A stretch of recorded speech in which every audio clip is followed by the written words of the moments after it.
तो स्टूडेंट्स आपको question number 1 exercise chapter 10 class 11 physics. Actually मैंने ये सीरीज स्टार्ट किया है इस वीडियो का। इसमें मैं आप लोगों को एक्सरसाइज जो है हमारे फिजिक्स का सॉल्यूशन मैं प्रोवाइड करूंगा और सारे क्वेश्चंस का सॉल्यूशन आपको धीरे धीरे मिलता रहेगा। आज मैं क्वेश्चन 1 पे बात करने वाला हूँ, थोड़ा डिटेलिंग करूंगा, ठीक है। क्वेश्चन 1 का अच्छे से समझाऊंगा, ध्यान से समझिएगा। क्वेश्चन 1 में बच्चों कह रहा है, इसका ए पार्ट ना वाई रीजन देना, गिव रीजन वाला है, यानी कि एक्सप्लेन वाई लिखा हुआ ऊपर में और आपको स्क्रीन पे दिख रहा होगा क्वेश्चन। इसका फर्स्ट पार्ट है the blood pressure in human is greater at the feet than at the brain. कहने का मतलब क्वेश्चन ये कहना चाह रहा है कि जो ब्लड प्रेशर होता है ना हमारे बॉडी के अंदर बच्चों, वो फीट पर ज्यादा होता है, ब्रेन पे कम होता है। आप सबको मैं पहले याद दिलाऊं कि आपने ये पढ़ा था, इस तरह का एक कंटेनर पड़ा होगा कि कंटेनर में जब वाटर रखा होता है बच्चों, तो वाटर मान लो इस हाइट तक है वाटर, ठीक है। तो आप बताओ मुझे P1, ये पॉइंट P1 है मान लो, और ये पॉइंट है P2। आप ही बताओ कि प्रेशर ज्यादा कहां पर होगा। तो आप बोलोगे सर जो सबसे नीचे होगा ना पॉइंट, वहां पर प्रेशर ज्यादा होगा क्योंकि उसके ऊपर वाटर का अमाउंट जो है बहुत ज्यादा है, और ऊपर P1 पे प्रेशर कम होगा, यानी कि P1 जो है सर वो लेस देन P2 है।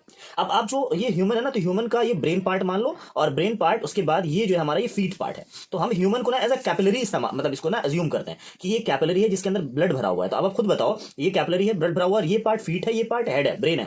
आप बताइए सबसे ज्यादा ब्लड का जो प्रेशर होगा वो इस पॉइंट पे होगा, यानी पॉइंट एफ पे होगा, या पॉइंट बी पे होगा। आप ही बताओ। तो आप बोलोगे सर ब्लड तो यहां से पूरा भरा हुआ है इस कैपिलरी में, और यहां पर ब्लड का प्रेशर सबसे ज्यादा होगा क्योंकि हाइट बहुत ज्यादा है सर यहां से, ठीक है। यानी कि इसके ऊपर ब्लड बहुत ज्यादा भरा हुआ है इन कंपेरिजन टू दिस, यानी कि इसके कंपेरिजन के हिसाब से मैं यहां पे कह सकता हूं। इसलिए बच्चों फीट पर ज्यादा प्रेशर होगा और ब्रेन पर प्रेशर ब्लड का जो है वो कम होता है, ठीक है।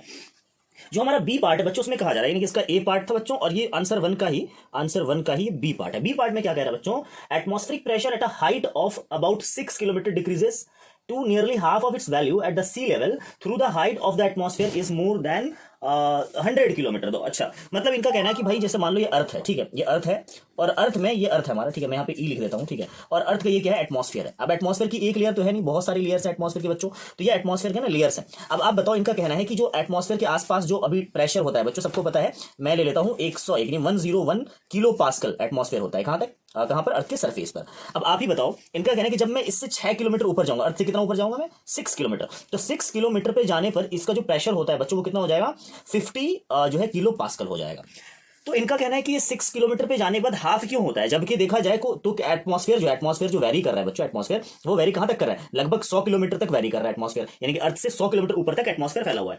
लेकिन हाफ डिस्टेंस पे जाने पर, मान लो कुछ डिस्टेंस पे गए और उसका कुछ डिस्टेंस पे जाने पर उसका जो हो जाता है 6 किलोमीटर ऊपर गए, और जो प्रेशर होता है वो बच्चों कितना होता है, 50 किलो पास्कल। जबकि देखा जाए तो बिल्कुल हाफ हो गया है, डिस्टेंस हाफ नहीं गया पर प्रेशर हाफ हो गया। अब ऐसा क्यों हुआ बच्चों, लीनियरली मतलब लीनियर तरीके से ये वैरी नहीं किया प्रेशर। अब आप बताओ, हमने प्रेशर के लिए क्या पढ़ा था, रो जीएच पढ़ा था बच्चों, ये तो पढ़ा था रो जीएच। मतलब यहां पर रो जो होती थी, आप बताओ डेंसिटी है, और डेंसिटी फिक्स होती थी किसी भी वाटर के लिए।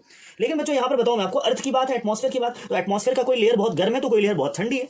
इस वजह से क्या होता है कि डेंसिटी उसकी फिक्स नहीं रह पाती, डेंसिटी वेरी करती चली जाती है। इसलिए ये जो वैल्यू है, प्रेशर की जो वैल्यू है, वो लीनियर तरीके से वेरी नहीं करती, इरेगुलरली वेरी करना स्टार्ट कर देती है। इसलिए जब 6 किलोमीटर पे पहुंचते हैं तो 50 किलो पास्कल इसका प्रेशर बचता है, और जब 100 पे चले जाएंगे तो उसका 0 पास्कल हो जाएगा इसका, ठीक है। तो आप खुद बताओ, 6 किलोमीटर पे 50 हो रहा है, और बल्कि 100 किलोमीटर जाने पर तब जाके कितना हो रहा है, 0। तो इसका मेन रीजन ये था कि density is not fix, density of atmosphere is not fix. So linearly यानी हाइट पर सीधा प्रेशर डिपेंड यहां पर नहीं करेगा, किस पर डिपेंड करेगा, डिफरेंट डेंसिटीज पर डिपेंड करेगा बच्चों, ठीक है।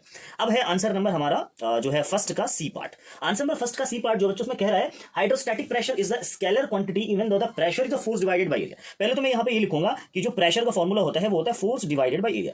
बच्चों आपने देखा होगा इस पर वेक्टर लगा होता है, क्योंकि यहां पर फोर्स भी वेक्टर, एरिया भी वेक्टर। लेकिन मैं आपको थोड़ा सा याद दिलाऊंगा, हमने पढ़ा था अपने फिजिक्स में इसी चैप्टर में कि जब किसी भी सरफेस पर प्रेशर लगाया जाता है, जब किसी लिक्विड पर, जबकि इन्होंने हाइड्रोस्टैटिक प्रेशर की बात की, मतलब लिक्विड की बात की है, तो जब किसी लिक्विड पर प्रेशर लगाते हैं बच्चों, तो हमने पढ़ा था कि वो प्रेशर लिक्विड के हर डायरेक्शन में क्या होता है, स्प्रेड हो जाता है, यानी हर डायरेक्शन में डिस्ट्रीब्यूट हो जाता है, ठीक है। यानी अलग अलग डायरेक्शन में वो चला जाता है। तो आप बताओ, प्रेशर का कोई फिक्स डायरेक्शन ही नहीं है, तो हम प्रेशर को वेक्टर कह सकते हैं क्या, इसलिए प्रेशर को स्केलर माना जाता है, ठीक है। और आपको मैं थोड़ा सा थ्योरेटिकली दिखाऊं, प्रेशर का ये फॉर्मूला अगर कहीं लिखा हो तो गलत है, जबकि हमें इसको ऐसे दिखाना पड़ता है, मैग्नीट्यूड ऑफ फोर्स अपॉन में मैग्नीट्यूड ऑफ एरिया। या और अच्छे तरीके से प्रेशर को एक्सप्रेस करना हो बच्चों तो आप ऐसे करो, फोर्स वेक्टर बराबर, ठीक है, force vector equals to pressure into में एरिया वेक्टर। बच्चों एरिया एक वेक्टर है, ध्यान रखिएगा, क्योंकि जैसे मान लो ये सरफेस एरिया है तो ये एरिया वेक्टर है, और इसका डायरेक्शन पता है किधर होता है, इसके जस्ट परपेंडिकुलर होता है।